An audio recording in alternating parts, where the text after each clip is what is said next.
Hola, agroescuchas. Buenos días, buenas tardes, buenos días, donde estén todos. El día de hoy tenemos un episodio bien interesante. El día de hoy vamos a platicar, vamos a hablar sobre berries y sobre su mejoramiento. Y para eso me está acompañando mi compañera y amiga. Hola, Rojas.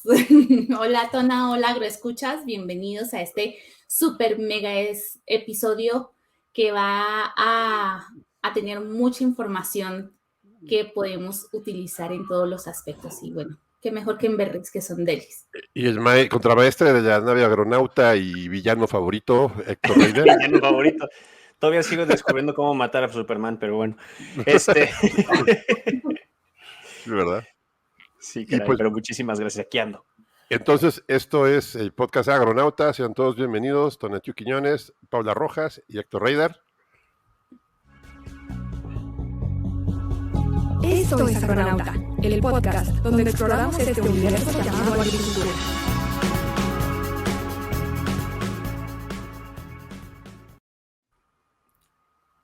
Y tengo el placer de presentarnos con nosotros a nuestro amigo e invitado del día de hoy, el doctor Jeremías Rodríguez. Hola Jeremías, ¿cómo estás? Hola, mucho gusto. Muy bien, gracias. Bienvenidísimo a Agronauta, Doc. Para dar un poco de contexto, a Jeremías lo conocí en el curso de arándanos por parte de SMEAP, es amigo de Daniel y de los SMEAPs en general. Él es egresado de Chapingo, es doctor en ciencias y don Héctor lo va a presentar como se debe. A ver qué tal me sale, porque hace mucho tiempo que no hago una presentación, escuchas, pero ahí les va. Pues aquí Jeremías es un doctor en recursos genéticos y productividad genética y maestría en recursos genéticos y productividad de fruticultura. Entonces, por ahí podemos ver, escuchas, que lo suyo es la genética. Tiene viene del colegio posgraduados, ingeniero agrónomo especialista en fitotecnia por la Universidad Autónoma de Chapingo. También es originario de la comunidad de Chiatitla, Yahualica, hablante de la lengua indígena náhuatl, con certificado en interpretación oral de la lengua indígena al español y viceversa en el ámbito de procuración y administración de justicia. Actualmente es profesor investigador del Centro Universitario de la Costa Sur de la Universidad de Guadalajara en el programa de agronomía e integrante del posgrado de ciencias agropecuarias. Es miembro del Sistema Nacional de Investigadores nivel 1 desde el 2019. Jeremías, eres súper experto en temas de genética, pero también te has enfocado mucho en el trabajo de frutillas, ¿no? Como berries, diferentes fresas, zarzamoras. Así es, he estado trabajando más en campo, en cuestiones de frutales. Dentro de las berries, pues encontramos lo que son las zarzamoras, las frambuesas, los arándanos, las cerezas, las frambuesas, entre otros frutas, que son son frutos exóticos, frutos con un valor nutricional muy alto, muy apreciables por el consumidor. A eso me he dedicado. La producción ha explotado en México, tanto así que nos hemos vuelto uno de los líderes mundiales en su producción. ¿Dónde vemos realmente que son los lugares fuertes para la producción de frutillas en México? ¿Y por qué? Bueno, principalmente se debe por el clima. Encontramos Michoacán, Jalisco, Colima, Guanajuato, Sinaloa, Baja California. Como comentan ustedes, ha explotado mucho por los temas de manejo. Sin embargo, también se ha desarrollado muchas variedades hoy en día. Anteriormente se importaban muchos de esos materiales de otros países, por ejemplo, Estados Unidos, Italia, Inglaterra, Chile. Sin embargo, en la actualidad hemos encontrado que hay muchos mejoradores que se están integrando en esta área aquí mismo en México, de acuerdo a las condiciones climáticas, de acuerdo a las condiciones del productor y de las necesidades del mismo cultivo. Sí, a mí me parece fantástico todo esto que nombras, porque creo que es uno de los factores más importantes, y es ver cómo mejorar una planta desde el sitio en donde se establece, desde donde se desarrolla. Está bien tener materiales mejorados desde otras partes, pero es mucho más interesante, según mi visión, no sé si estaré equivocado o no, ya el doc nos sacará de la duda, si realmente tiene tiene ventajas el hecho de trabajar con especies, con mejoramiento de plantas desde el punto de vista de plantas introducidas o plantas nativas? Esa es la primera pregunta que quiero hacerte, Jeremías. Sí, en México tenemos especies nativas que se han adaptado muy bien a las condiciones, también tanto plagas, enfermedades, nutrición, clima, y pues muchos de estos frutos son de recolección por los campesinos, los recolectan y les dan muchos usos, no solamente en consumo en fresco, sino que también en otros formas de consumir, por ejemplo, en atole, en tamales, en dulces, en bebidas alcohólicas, bueno, bebidas tradicionales. Estos tipo de frutos pues son adaptados a este tipo de condiciones climáticas. Prácticamente México se ha expandido mucho por este tipo de producción. ¿Por qué? Porque aquí producimos 2 veces al año, tenemos las condiciones ideales para desarrollar este tipo de cultivos. Por lo tanto, pues necesitamos variedades que se adaptan a nuestros climas. No es lo mismo traer un material de Italia, no es lo mismo traer uno de Inglaterra cuando tiene que pasar un periodo de frío, y en México llega, y pues no, aquí en México no tenemos periodos de frío. Oye, ¿cuál es el procedimiento para empezar un mejoramiento genético? Porque hablaste tú, que hemos visto tus trabajos, que has colaborado en la generación de varios tipos de zarzamoras, ¿no? Bueno, de berries, o sea, la zarzamora, y en tu previo que nos mandaste decía, y las variedades que has manejado, y también que la más rica de todos, que es la frambuesa, has llevado procesos para hacer mejoramiento genético. ¿Cómo le hacen? ¿Cómo es?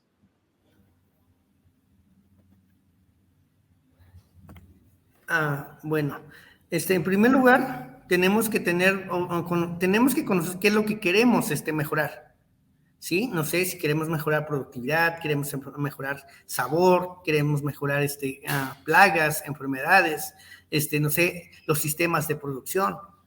¿Qué es lo que queremos mejorar? Y a partir de ello, reconocer los progenitores. ¿Cuáles son esos papás que son las que nos van a servir para transferir esos caracteres que nosotros queremos? Posteriormente, también hay que trabajar la parte genética de los progenitores. Hay que conocer la fisiología del papá. Hay que conocer los requerimientos nutricionales. Hay que conocer la parte de la susceptibilidad, las tolerancias a enfermedades de los progenitores. Cómo se heredan, cuál es su biología floral, la fenología de las plantas. Y a partir de ello, hacemos un plan de mejoramiento de acuerdo al objetivo. ¿Cuáles son nuestros objetivos? Objetivos para productores, que es productividad, precocidad, calidad, tamaño del fruto. Que sean plantas que requieran menos cantidad de agua, que sean plantas que requieran menos nutrientes, que se adapten a ciertos tipos de suelos. También tenemos que tener el objetivo hacia los comercializadores. Los comercializadores obviamente requieren de materiales que se puedan transportar a grandes distancias, que se puedan que tenga una vida anaquel prolongada la fruta, que no pierda esas características físico-químicas del fruto. Y el objetivo final es el consumidor. Tú como consumidor, ¿qué es lo que quieres? Una fruta fresca, una fruta que te atraiga visualmente, que no se dañe por el tiempo de haber sido cosechada, que mantenga esa frescura, ese sabor. ¿Cuál es ese sabor? Obviamente va a depender mucho a qué tipo de mercado estamos hablando. O sea, al mercado europeo, al mercado estadounidense, al mercado asiático. Porque cada tipo de consumidor tiene sus requerimientos nutricionales. Entonces, nosotros como genetistas, pues tenemos que colaborar con varias disciplinas. Por eso el mejoramiento genético se dice que es arte y ciencia. Arte, ¿por qué? Porque nosotros tenemos que tener la capacidad de apreciar qué es lo que queremos, cómo lo tenemos que hacer, cómo lo tenemos que moldear. Pero ciencia, porque tenemos que basarnos en varias disciplinas. Por ejemplo, la estadística, la nutrición, la fisiología vegetal, la economía, la morfología, la anatomía, fenología, entre otras disciplinas que tenemos que trabajar día a día. Y realmente Sí. le podemos agradecer al trabajo como el tuyo que México sea un líder en la producción de berries, ¿no? Porque brevemente mencionaste el tiempo de frío. Ahora, en muchísimas de las berries todavía, como el arándano y algunas de las zarzamoras, se tiene que tener tiempos de frío donde está cerca de cero y en algunos sitios hasta bajo cero en alguna de las berries. Por eso hay producción de berries en Alaska y en Canadá. Sin embargo, las que producimos, se me olvida el nombre del tipo, es short bush, creo que se les llama. Básicamente se evitó eso, ¿no? Si no me equivoco, se redujo la cantidad de tiempo frío hasta ser básicamente inexistente, y todo eso mediante un trabajo como el tuyo. Sí, eso es, obviamente nosotros tenemos que ir trabajando con esa parte de los requerimientos de frío. Por ejemplo, este tipo de cultivos principalmente se dan en lugares fríos. Ajá. ¿Qué es lo que hemos ido haciendo? Pues tenemos que ir bajando esas necesidades, porque ¿qué es lo que hace el frío? El frío lo que te hace es producir fitohormonas. Ajá. Y si nosotros no si yo me traigo un material que requiere altas unidades de frío, me traigo a un lugar subtropical, no me va a producir fruta, no va a haber, porque no va a tener la capacidad de brotar, al menos que le aplique muchas hormonas. Ajá. Que le aplique muchas hormonas. Y sin embargo, hoy en día ya no. En el caso de las zarzamoras tenemos los tipo primocañas y las tipo floricañas. Las tipo floricañas las estamos produciendo desde el establecimiento de la planta hasta la cosecha a los 8 meses. Ajá. Y posteriormente en México podemos hacer una práctica que se llama recuadre, ajá, otro flujo de producción. Pero ¿qué es lo que estamos haciendo hoy en día? Tenemos nuevas tecnologías, por ejemplo, las tipo primocañas. Las tipo primocañas, por lo general, empiezan a producir de haberse sido establecido a los 5 meses.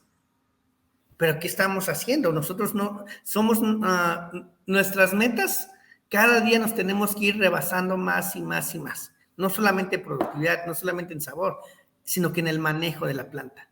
Ya tenemos materiales que a los 3 meses y medio producen flores y frutos, sin necesidad de tanta hormona. ¿Por qué? Porque la misma planta, con la concentración que produce, le es suficiente para inducir la floración. Sí. Y estos productos necesitan, por ejemplo, los de Estados Unidos necesitan el frío para que haya inducción floral. Los de México ya no necesitan tanto frío para la inducción floral.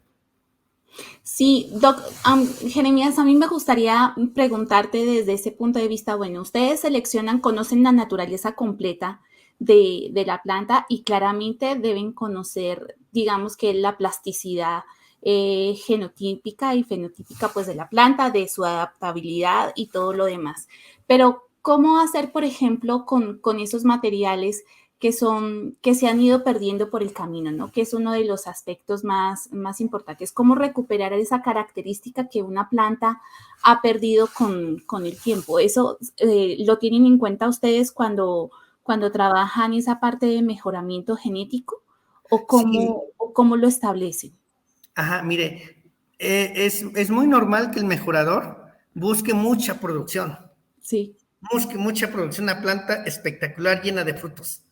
Pero ¿dónde está el sabor? ¿Dónde está esa interacción con el microorganismo?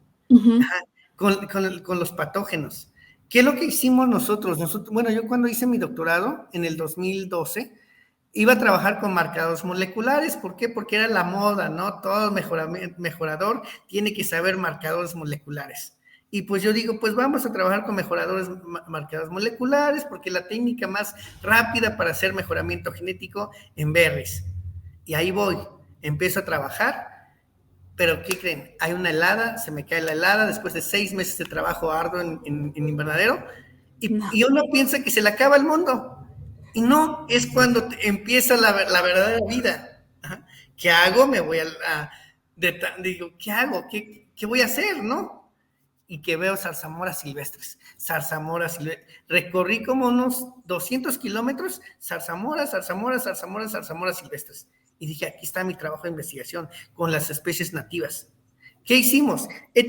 Hicimos todo un inventario de cuántas especies hay en el mundo, cuántos hay en México, cuáles son las que podríamos estudiar, en dónde se distribuyen, en qué tipo de clima se adaptan. Fuimos a los lugares, a los cerros, a identificar la fenología. Medimos la fenología de la planta desde durante 2 años. El primer año ubicamos si estaban en floración, en qué tipo de suelo se adapta, cuál es el uso que le están dando las personas que viven alrededor, para qué sirven. Vimos la morfología de la planta, porque la morfología de la planta te habla mucho. Por ejemplo, a los europeos les encantan mucho las zarzamoras sin espinas. Y las espinas nosotros lo hemos encontrado como un factor muy importante para la tolerancia a plagas. Y también a la parte del sabor, la firmeza del fruto. ¿Qué hicimos? Empezamos a recorrer cerros, obviamente con un estudio previo de los herbarios, que son los herbarios, nunca los tomamos en cuenta.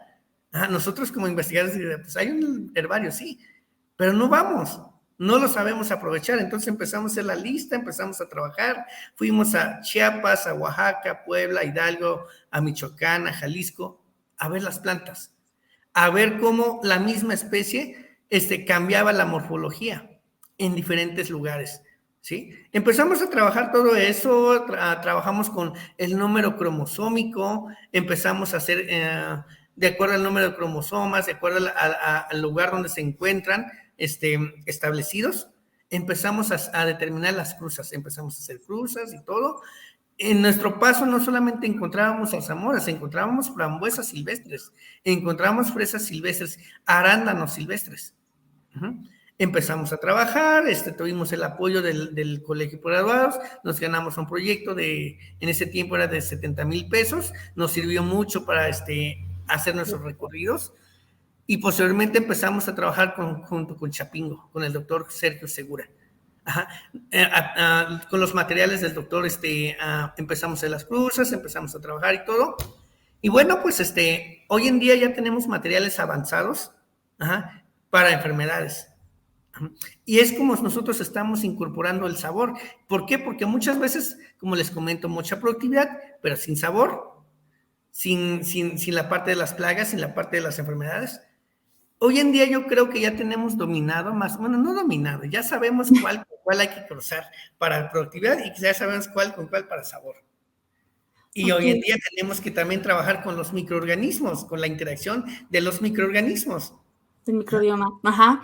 Sí, y básicamente a mí me gustaría también conocer digamos que tu percepción, porque en uno de estos documentales que están aquí cada vez de toma de conciencia de cómo manejar las especies con las que contamos y cómo hacer de manera responsable todo el uso de nuestras plantas, había uno que llamó la atención de mucha gente y es que solamente interesaba el punto productivo o la belleza de la fruta o la resistencia a plagas y enfermedades, las condiciones de producción, todo lo demás, pero se estaba dejando de lado la parte nutricional de la fruta. Y una de las cosas que siempre nos han venido recalcando y diciendo todo el tiempo es que las plantas antiguas tenían una condición nutricional mejor que las plantas de ahora. Y tú, como eres especialista en ese tema, a mí me gustaría saber si esto es, qué tan cierto es y qué aspectos se tienen en cuenta para digamos que tener una respuesta frente a este objetivo cuando se hace esa selección. Lo que pasa es que las plantas nativas se encuentran a factores adversos. No tienen manejo nutricional. Les toca el suelo donde se tienen que desarrollarlos, en el suelo que les tocó desarrollarse. Por lo tanto, sus genes se expresan. Se expresan, producen compuestos secundarios, mayor antioxidantes, polifenoles, fenoles, carotenoides, para sobrevivir. Y eso es lo que yo de alguna manera considero que tenemos que, como mejoradores, recorrer. Y de esa manera nosotros estamos aprovechando esos materiales y no se pierden. ¿Qué es lo que pasa? Muchos de los herbarios, cuando nosotros recaudamos la información, íbamos al sitio, resulta que ya no había zarzamora. ¿Por qué? Porque ya habían hecho un cambio de suelo de forestal a ganadera. Entonces ya no había zarzamora, pero nos encontramos nuevas especies. Dentro de nuestro proyecto, pues hicimos colectas como de 21 especies silvestres, Todavía nos falta seguir trabajando con la parte de los cromosomas. Hicimos la parte de cromosomas, tanto las variedades comerciales, las especies silvestres, para ver con cuál podríamos, tiene una compatibilidad. Inclusive también hicimos la parte de descripción floral, la fenología. Inclusive el ver un tallo, una planta con tallo ceroso, con muchos tricomas, también te da te indica más o menos a la tolerancia del estrés por agua. El tipo de suelo también te dice, bueno, pues estos te desarrollan en suelos no tan buenos, ¿no? Porque no todos los productores tienen suelos franco arcillosos. Quisiéramos, ¿no? Sí, es la utopía, pero bueno. Oye, Jeremías, y por ejemplo, la producción actual de berries y sobre todo como son las tendencias del mercado, ¿no? De los productores, como están tomando ahorita las berries, las siembran en bolis, o bueno, hablamos en sustrato de coco, fertirriego, con interacciones con microorganismos, o sea, es un riego muy tecnificado. Las berries son un tubo de media alta tecnología, yo diría que muy tecnificado. Y todo esto conlleva que la planta tenga que tener ciertas características. Esa es una pregunta. ¿Qué tan complejo puede ser la selección de berries para poderlas llevar a los límites productivos que se requiere ahora, de poda, de manejo, de todo lo que están haciendo? ¿Qué tan difícil es? Yo creo que a la planta también hay que castigarla para que también exprese sus genes, para que también haga trabajarse los microorganismos que están alrededor. Porque si tú le das todo, la planta solamente crece, desarrolla la parte vegetativa. Sí desarrolla la parte floral, pero no con esos compuestos nutricionales que uno quisiera tener al momento de alimentarse. Obviamente, si tú vas al cerro o en la carretera, bajas una zarzamora, te lo comes, es ácido. Pero no solamente estás comiendo lo ácido, estás comiendo más compuestos secundarios que te van a beneficiar la salud. Mientras que lo del cultivada, pues como ya no, la plantita ya no tiene nada, ya no tiene que esforzarse por desarrollar, por expresar sus genes, pues es agua, azúcar y algunos compuestos químicos.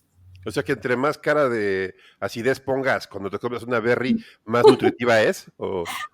No necesariamente. Tiene que haber un equilibrio entre ácidos, entre ácidos, aminoácidos, compuestos fenólicos, hay muchos tipos de productos que tienen. ¿Qué es lo que estamos haciendo nosotros? Ahorita nosotros hemos formado muchos equipos de trabajo con fisiólogos, con expertos en alimentos, con genetistas, con fitopatólogos, con químicos farmacobiólogos. Diríamos, bueno, pues ¿qué hace un químico farmacobiólogo en la...? No, tiene mucha importancia, sobre todo en la salud humana. Así es. Nosotros solamente, ¿qué es lo que nos hemos basado? Obtener rendimiento. Y hemos dejado a un lado la salud humana. Yo creo que es la tendencia de hoy en día es tomar en cuenta los químicos farmacobiólogos. Sí. Órale. Y esto me lleva a una pregunta. Si estoy entendiendo bien, cuando estás refiriéndote, en este caso específicamente, a expresar los genes, te refieres a que bajo el estrés necesario, la planta decir, tengo que meterle tantos nutrientes y tantos minerales a la fruta para que cuando lleguen las semillas al suelo tengan todo lo necesario para empezar, ¿no? Eso es a lo que más o menos te estás refiriendo en este caso específico a la expresión de genes, ¿o estoy malentendiendo a lo que te refieres con la expresión de genes bajo el estrés? Es que la planta tiene millones de genes. Sí, muchísimas expresiones, ¿no? Y muchos de esos genes no se expresan cuando tú le das todo. Y cuando no le das, se expresa. Activa ciertos genes y empiezan a desencadenar ciertos comportamientos. Sí, ciertos metabolitos. Y entonces eso es lo que prácticamente es, para la planta tal vez puede ser un sistema de defensa, pero a nosotros también nos sirve mucho para nuestro cuerpo. Sería como una expresión epigenética, entonces, vivir bajo cierto ambiente hace que entonces desarrolle ciertas cosas. Por ejemplo, ahora escuchas, a lo mejor si no me hubiera ido a un lugar con tanto sol y tanto calor, todavía tendría pelo, pero nunca sabré. Yo creo que eso está en tu genes, sí. No, pero yo creo que eso no es cierto, es una expresión epigenética. Parte de tu ser malvado, pero bueno. Sí, exactamente. Si no hubiera querido matar a Superman, a lo mejor todavía tendría pelo. Oye, Jeremías, pero también hay un mito fuerte, y a lo mejor me salgo un poquito del tema, pero sí es bien importante esto. Se habla mucho del tema de las semillas de las berries, del arándano, todo esto, y se maneja que son atrofiadas. Normalmente los cultivos de las berries, supongo que son in vitro y la reproducción es in vitro en algunos casos. ¿Por qué las semillas o por qué la reproducción de las berries ya está tan manipulada? ¿O es una característica que se ha generado o es algo que se ha querido hacer? Bueno, las semillas para mí son indispensables para un fruto. Ajá. Las semillas cumplen una función muy importante en la producción de ciertas hormonas que necesita el mismo fruto para crecer. Ajá. Nosotros como genetistas o como mejoradores sí germinamos las semillas. Ajá. Germinamos, ¿por qué? Porque queremos variabilidad de individuos. Ajá. Ajá. Pero cuando queremos uniformidad o en plantas, sí hacemos lo que es la reproducción asexual. Ajá. O sea, por estolones o por bueno, en el caso de la fresa o cultivo in vitro, ¿no? Cultivo in vitro, por brotes etulados en raíz y todo. Pero cuando nosotros hacemos mejoramiento genético, sí hacemos la unión de los dos gametos, masculino y femenino, desarrollamos la semilla, hacemos todo un proceso de manipulación para la germinación de la planta. Y obviamente, pues cada plantita es diferente a la otra, aunque tengan el mismo papá. Y eso me lleva, yo creo que ahora sí una pregunta que a lo mejor nos estamos regresando mucho otra vez, pero ¿cuál es digamos, el cinturón de herramientas del genetista trabajando en eso, ¿no? Tenemos, pues ya estás mencionando la reproducción de las plantas, que probablemente es la forma de manejo genético más vieja que tenemos, ¿no? Que es la selección. ¿Y cuáles son las otras herramientas, no? Mencionaste los marcadores moleculares. Los pues antes teníamos ¿Perdón? Los GBS, la secuenciación masiva. Que es de los genomas. Estamos hablando de la secuenciación del genoma. Sí. Y ya no, antes también creo que se utilizaban creo que se le llamaban los cañones de genes o las pistolas de genes, que se disparaban y a ver dónde quedara, ¿no? La mutagénesis. Exactamente, esa es mutagénesis. ¿Y qué es la mutagénesis? Pues la mutagénesis consiste en alterar el genoma del ADN, o sea, alterar la secuencia de genes. Crear mutaciones, básicamente. Sí, crear mutaciones de manera física o química. Podemos usar reactivos químicos o simplemente podemos llevar las semillas a radiación con cobalto 90, lo llevamos a radiación, irradiamos, después germinamos las semillas y ya salen las plantas pues diferentes. Esa técnica a mí no me gusta, ¿por qué? Porque pues tienes que llevar miles de semillas. Claro. Y solamente unas cuantas te van a salir. Es muy aleatoria, ¿no? Y en este caso, hablando de mutagénesis, o sea, creo que también tiene que ver que un montón de semillas que tenemos que trabajar, bueno, que tendrían ustedes, genetistas, que trabajar para obtener una determinada característica, pero además, ¿qué tanto tiempo se mantiene ese cambio en los hijos? Porque finalmente es un tema de seleccionar padres o madres, bueno, con unas características específicas y ir mejorando y seleccionando esa condición que se quiere mantener o mejorar en este caso. Sí. Y es por eso que han salido formas más exactas, ¿no? Como tenemos el CRISPR, por ejemplo. Sí. Ay. No, creo que le gustó. Para la mutagénesis se puede usar también cultivo in vitro. Ajá. Plantas cultivo in vitro, pero es muy incierto. Tienes que mandar mucha planta y te puede generar variabilidad en las hojas o en el tallo, pero a ti lo que te interesa es en el fruto, en la arquitectura completa. Pero cuando haces bueno, a mí me gustan mucho las cruzas. ¿Por qué? Porque si yo conozco al papá y a la mamá, cómo se heredan, cómo se comportan. Es fácil, no está complicado, y además, tú también uno como mejorador tiene que conocer la fisiología vegetal, tiene que conocer el manejo de la planta en campo, porque si no, yo puedo generar variabilidad, pero si no sé manejarlo en campo, no voy a producir lo que yo quiero. Pero, por ejemplo, ahí venías el término de fenotipado de alto rendimiento, que es muy dado en las berries. O sea, que tienes que llevar la planta a un alto rendimiento. Y hablamos de mejoramiento genético, porque puede ser que las variabilidades que tú tengas en laboratorio en campo se expresen diferente, ¿no? O sea, eso puede ser un problema, ¿no? Que tú ya, cuando tengas el fenotipo ya desarrollado, lo presentas a producción ya en invernadero de prueba, no sé cómo le hagan, y te da un resultado diferente, esto porque ya lo llevas a un tema de producción masivo, ¿no? ¿Puede ser algún tema de que no sea como que tú respondes, como lo necesitas?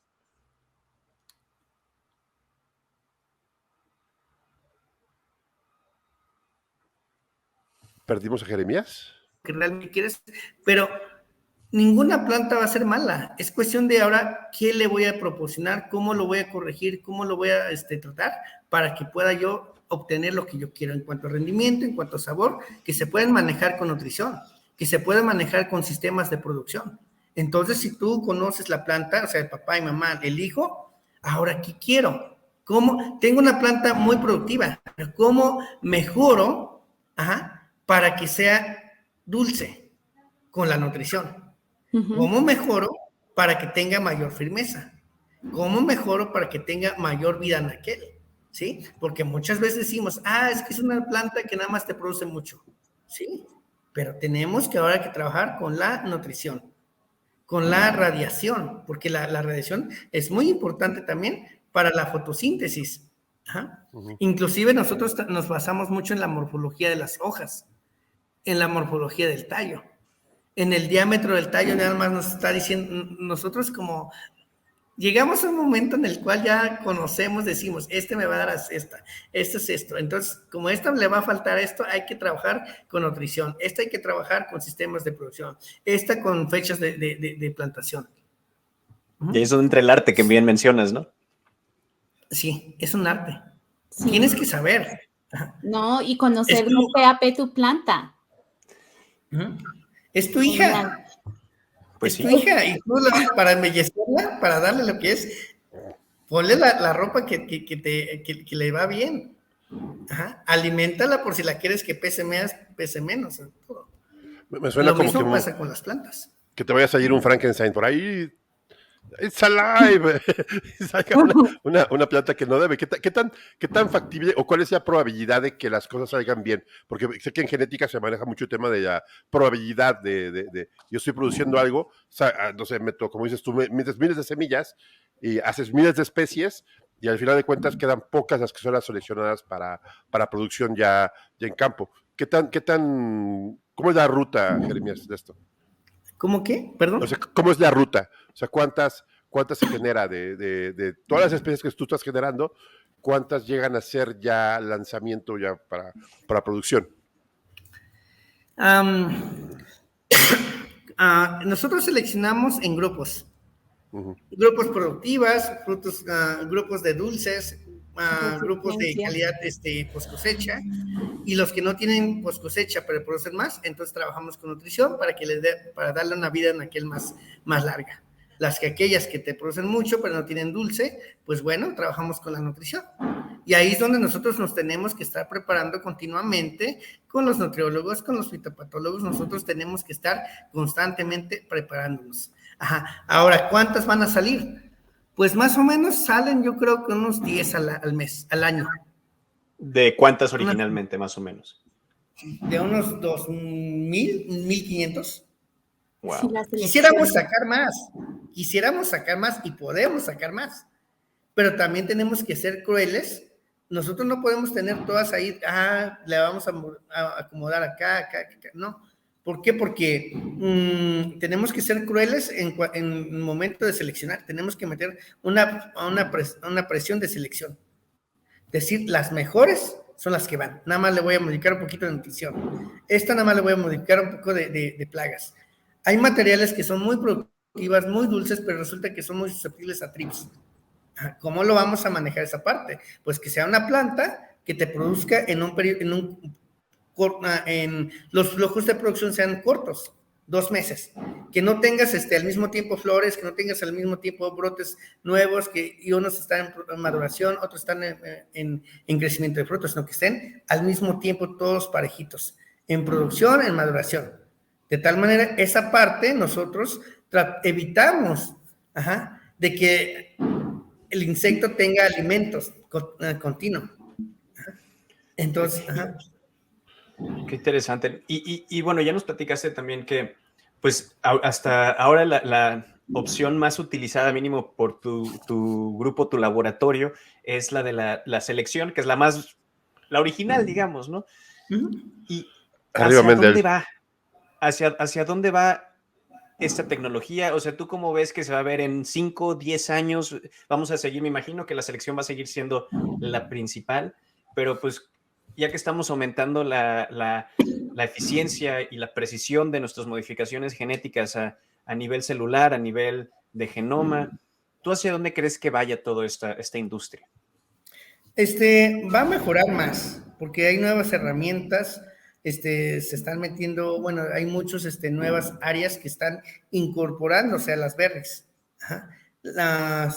Ahorita, por ejemplo, nosotros estamos haciendo proyectos de secuenciación, estamos trabajando con ácaros, con un grupo de investigadores del Colegio de Posgraduados, estamos trabajando con la parte de calidad, con un grupo de investigadores del Tecnológico, con la parte de fisiología, con unos investigadores de Durango, y así, y vamos implementando nuevas tecnologías, estamos trabajando con la secuenciación genómica, sí nos interesa mucho, pero sabemos que este tipo de el mejoramiento convencional, pues nunca va a desaparecer. ¿Por qué? Porque cuando tú haces una cruza, no solamente vas a modificar una característica, modificas muchísimas características al mismo tiempo. Si ves, por ejemplo, dices, esta planta produce mucho, es dulce, pero tiene dropas grandes en el caso de zarzamora. Dices, bueno, pues entonces, ¿cómo podemos mejorar el tamaño de la dropa? No, ya no hay que aumentar tanta nutrición, disminuir, todo. Nosotros lo que buscamos es seleccionar dropas pequeñas. Desde que vemos la biología floral, vemos que tiene muchos gineceos, los estambres mucho mayor tamaño, decimos va a haber una buena polinización, una buena fecundación. Vamos a tener una buena cantidad, un mayor número de dropas, de tal manera, menos ácaros, entre comillas, es lo que nosotros podemos decir. Todavía no lo hemos comprobado, pero lo hemos estado observando en campo. No nos va a perjudicar mucho el trips. ¿Por qué? Porque de 80 gineceos, se come 20 el trips, se quedan 60. 60 gineceos que tienen una probabilidad de ser fecundadas. Pero si tenemos una flor con 45 gineceos, se comen 20, va a haber mayor probabilidad de daños severos por este tipo de plagas. Y así es como vamos trabajando poco a poquito con otros áreas o sea, otros tipos de plagas. No somos expertos, pero lo que tratamos es colaborar con otros investigadores. Oye, Jeremías, ¿y cuál es la relación que tienen ustedes ahorita como la UDG, allá en el centro de Otlán, que estás trabajando, y creo que USUR también? ¿Cuál es la relación que llevan ustedes con la cadena productiva? O sea, ¿cuál es su injerencia? Porque ya veo que tienen muchísimo que trabajar, ¿no? Con ellos. Yo estoy colaborando con Chapingo. Bueno, empecé colaborando con Splendor Produce, porque cuando terminé el doctorado me incorporé al área de mejoramiento genético como gerente de investigación en Splendor. Posteriormente entré a la UDG, hicimos convenio de colaboración con Chapingo y estuvimos trabajando por unos 4 o 5 años esos 3 instituciones. Actualmente ya se están incorporando nuevas instituciones. Colaboramos, ¿por qué? Porque es importantísimo que como academia hagamos investigación realmente lo que quiere la industria y que la industria nos abra las puertas para que nosotros tenemos capacidades que ellos no lo tienen, tenemos ese recurso intangible, lo que ellos tienen es la parte económica, los problemas y todo, y hoy en día lo que estamos buscando es esa relación. Inclusive hace como unos 15 días hicimos una reunión de investigadores de diferentes áreas para ver cómo podemos seguir trabajando en equipo. Es lo que necesitamos. De hecho, estamos empezando a hacer serie de conferencias con las empresas privadas, dándoles a conocer qué es lo que tenemos avanzado y qué es lo que podríamos llegar a hacer. ¿Por qué? Porque yo creo que antes o todavía hay un poquito de recelo, ¿no? recelo. Pero ya con estos, con los trabajos que hemos realizado con Splendor Produce, nos ha apoyado mucho y hemos logrado muchos resultados para ellos y para nosotros. Ajá.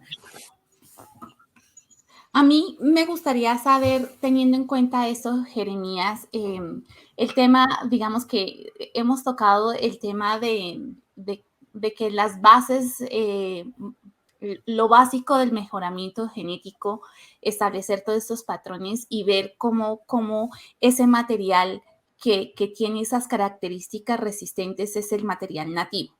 Y enlazando con el hecho de que tú hables una lengua nativa, me gustaría hacerte una pregunta con relación a cómo ves tú la posibilidad de utilizar cada vez más esos materiales genéticos que son propios de la zona, que son nativos, que son, digamos, que están establecidos allá desde una cultura, y cómo poder empezar a tener que les mostremos un mayor impacto frente a la producción industrial, cómo recuperamos esos aspectos para hacerlo más llamativo, como que tenga un interés el hecho de recuperar todo ese material que está aquí y que poco a poco hemos venido perdiendo. Sí, como le comentaba, nosotros como mejoradores solamente vemos la parte de productividad, no nos acercamos mucho a lo nativo, como que no valoramos mucho esos conocimientos ancestrales que tiene el campesino. El campesino lleva años interaccionando con ese cultivo, conoce cuándo florea, conoce qué es lo que le pasa, conoce cuándo cosecha, conoce cuál es la especie correcta para el agua fresca, la especie correcta para los tamales, la especie correcta para los atoles, y te dicen, inclusive yo lo que hago es hacer las cruzas, hago la selección, llevo la fruta y me dicen, sabe zarzamora. Ajá. Y no me sabe zarzamora, no la quiero, o sea, no me interesa. Ajá.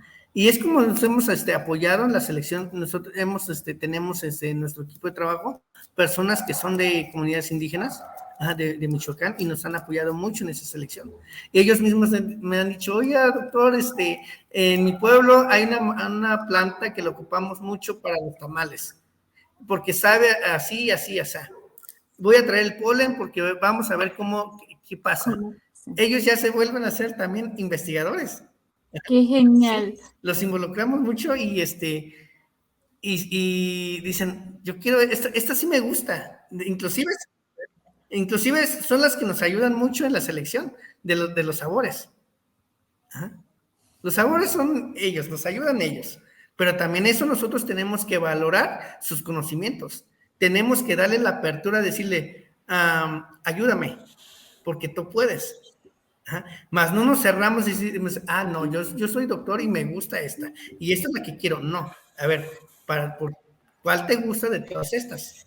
Esa es una forma de valorar y la persona se siente como que tomada en cuenta y dices, esta sí me gusta, esta no, esta me sabe más para mis tamales, para mis atoles, para mis estos.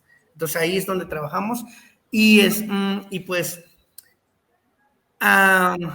ellas también les ha ido interesando a incorporarse en esta área. Ya no son trabajadores comunes y corrientes como que, yo soy empleado, no, sino que formo parte del proyecto, formo parte del equipo de mejoramiento genético. Es genial. Y eso también a mí me hace sentir, porque yo vengo de ese grupo. ¿Qué aspectos aquellos que se quieren dedicar a esta área deben de tomar en cuenta en cuestiones éticas, en prácticas? Por ejemplo, un ejemplo muy bueno es ahorita el que diste sobre el método de trabajo de ciencia colectiva que tienes con las diferentes poblaciones cercanas. Entonces, ¿cuáles son esas consideraciones que tienen que tomar en cuenta aquellos que quieren dedicarse a la genética? Yo creo que el genetista no solamente debe decir, soy genetista y me cierro a los genes, me cierro a los marcadores moleculares, me cierro a la biotecnología o la informática o la estadística, sino que también tiene que relacionar con el campo, con el clima, con el ambiente, con las plagas, pero sobre todo también con el entorno social, con los cosechadores, con los trabajadores directamente de campo, porque ellos te enseñan muchas cosas que uno no los toma en cuenta. Muchas veces pensamos que nos tenemos que ir, voy a planear un mejoramiento genético porque yo quiero así, pero también estamos dejando todas las cosas. Lo más simple es lo que dejamos y es lo que nos da el éxito. Nosotros tenemos que tomar en cuenta el ambiente cultural, el ambiente social, ambiental, económico. Claro. Tenemos que tener una apertura, tenemos que tener una visión amplia. Sí, holística. Finalmente es entender que todos los aspectos suman y que si dejamos las cosas por el camino, pues simplemente nos vamos a quedar con cosas incompletas. Sí, así es. Bueno, pues Jeremías, ha sido un placer tenerte en este episodio. Yo sé que Héctor y Paula se quedaron así como con 20 preguntas más, yo también. Y creo que esto creo que tienes que regresar para un segundo tema. Y yo creo que viene la gran pregunta de Héctor, desde que estás aquí, hazla tú, ¿te parece? Ya sé, estoy aquí, me gané el derecho a hacer esta pregunta. Esta es la pregunta más difícil de todo. No, bueno, a lo mejor sí es la más difícil. Si pudieras resumir todo esto que te gustaría que se lleven nuestros agroescuchas de lo que haces, ¿cómo lo resumirías mejor en 3 oraciones? ¿Qué te gustaría que se llevaran? Ay, pues sí, está difícil. Sí. Esa pregunta, Héctor. Pues realmente la genética incorpora muchas cosas y es la que nos da de comer día a día. Es la que nos genera que la genética nos permite obtener alimentos con mayor calidad nutricional, sanos y sobre todo que nos va a nutrir nuestro cuerpo, a nuestra mente y sobre todo a nuestra forma de vida, ¿no? La vida es momentánea y tenemos que cuidarlo con una buena alimentación a base de una buena genética, una genética que realmente nos va a aportar algo bueno. Fue un gran episodio. Yo sabía que cuando te conocí me quedé así como que, aparte de que me atasqué de berries, porque se de las zarzamoras, y me dijo, muchas gracias, Jeremías. Y miren, si a ustedes les gustó este episodio, compártanlo. A ver, Pau, danos tu parte. Sí, bueno, Doc, de verdad, muchísimas gracias por toda la información que nos compartió. Aprendimos mucho. Esperamos de verdad de corazón que los agroescuchas hayan aprendido un poco más y entendido este maravilloso arte que tiene la genética y el mejoramiento genético en todos los proyectos que nosotros realizamos. Nosotros sí que le sacamos el jugo a todo lo que hacemos con nuestros cultivos de plantas. Así que si les ha gustado este episodio, compártanlo, regálenos 5 estrellas en la plataforma en donde nos escuchen, en iVoox, en Apple Podcast, en Spotify, donde nos escuchen. La idea es que podamos compartir esta información, traemos información y personas como el Doc que son supremamente generosas para compartir todo lo que han aprendido, el valor que aportan a nuestro gremio, a la parte agrícola. Y estamos de verdad súper agradecidos, Doc, para este tiempo que nos regaló. Y por favor, ¿podría decirnos cuáles son sus redes? Si algún agroescucha quiere comunicarse con su merced querido, hacerle preguntas, o si hay algún espacio en donde puedan encontrar también los trabajos de investigación que ustedes están desarrollando. Sí, bueno, ahorita actualmente nada más cuento con Facebook, como doctor Jeremías Rodríguez Bautista, y correo jeremías.rodríguez@academicos.dg.mx. Hasta el momento. Lo pondremos en la descripción del episodio. Pues no se diga más, Jeremías, muchísimas gracias por haber estado con nosotros. Este fue un gran episodio y pues aquí tienes tu podcast para lo que se ofrezca en el futuro. Y Héctor, Pau, gracias por esto. Fue muy divertido, estuvo muy bueno este episodio. Saludos. Gracias, Tona. Doc, muchas gracias. Muchísimas gracias y hasta la próxima. Gracias. Bye. Bye.